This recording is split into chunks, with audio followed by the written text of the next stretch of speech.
तो आज हम लोग इसी के बारे में जानने का प्रयास करेंगे। यहाँ विभिन्न प्रकार की शैलें पाई जाती हैं। तो यहाँ पे कई तरह की शैलें, क्योंकि एक टाइम में इसका निर्माण हुआ नहीं है, अलग अलग टाइम में इसका निर्माण हुआ है भारत के क्षेत्रों का। तो सबसे पहले समझ लेते हैं कि शैल है क्या। शैल अगर हम देखें तो ये जो है खनिजों से बनेंगे और प्राकृतिक पदार्थ होते हैं। तो शैलों का निर्माण किससे होगा? खनिजों से होगा। तो ध्यान रखिएगा कि खनिज जो है जिस तरह के होंगे तो खनिजों से शैलों का निर्माण होगा, और ये होते हैं प्राकृतिक पदार्थ। प्राकृतिक पदार्थ होंगे तो शैलें वो प्राकृतिक पदार्थ हैं जिनका निर्माण शैल खनिजों से होता है। और ये इनकी विशेषताएं अगर हम देखें तो ये कठोर भी हो सकती हैं और कोमल भी हो सकती हैं।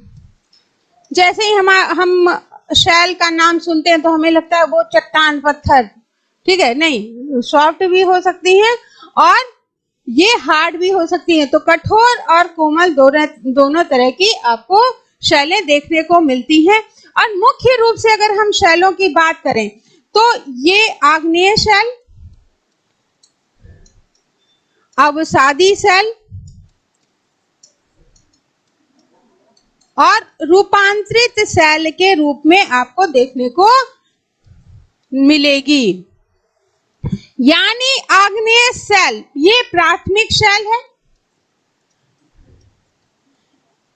प्राथमिक इसलिए है बेटा क्योंकि जब पृथ्वी की संरचना हो रही थी तो सबसे पहले ज्वालामुखी उद्गार हुए हैं, मैग्मा बाहर आया है और मौसम बना है।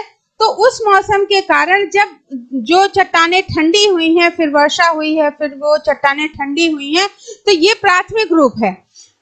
अब यही आग्नेय जो चट्टानें हैं जब ये टूट फूट करके आगे बढ़ेंगी तो ये अवसाद के रूप में नदियों के द्वारा इकट्ठी कर दी जाएंगी, तो ये अवसादी कहलाएंगी। अब क्यों ऊपर फिर नदियां ला रही हैं, इसके ऊपर इकट्ठा कर रही हैं, फिर नदियां लाएंगी, इसके ऊपर इकट्ठा करेंगी।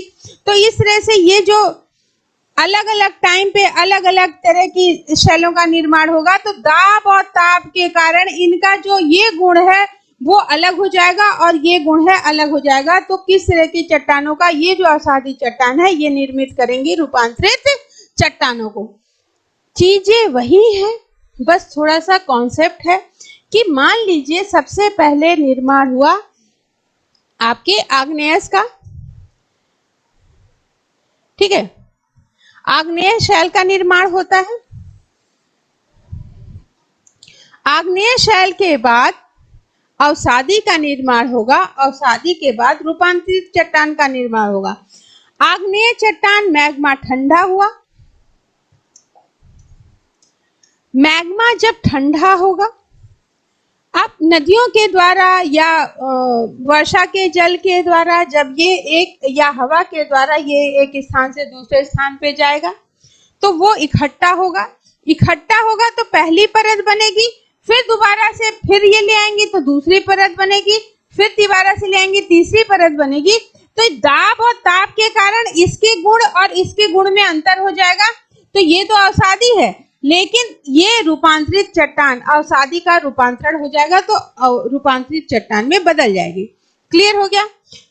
तो शैल जो है वो पृथ्वी की भूपर्पटी पे पाया जाने वाला प्राकृतिक पदार्थ है जिसका निर्माण खनिजों से होगा, और ये कठोर भी हो सकता है, कोमल भी हो सकता है, सेल खड़ी की तरह कोमल भी हो सकता है, और अगर हम ग्रेनाइट देखें तो उसकी तरह कठोर भी हो सकता है। और ये तीन तरह का मुख्य रूप से होगा, आग्नेयस, अवसादी और रूपांतरित। क्लियर हो गया? तो सबसे पहले हमने समझा कि शैल होते क्या हैं।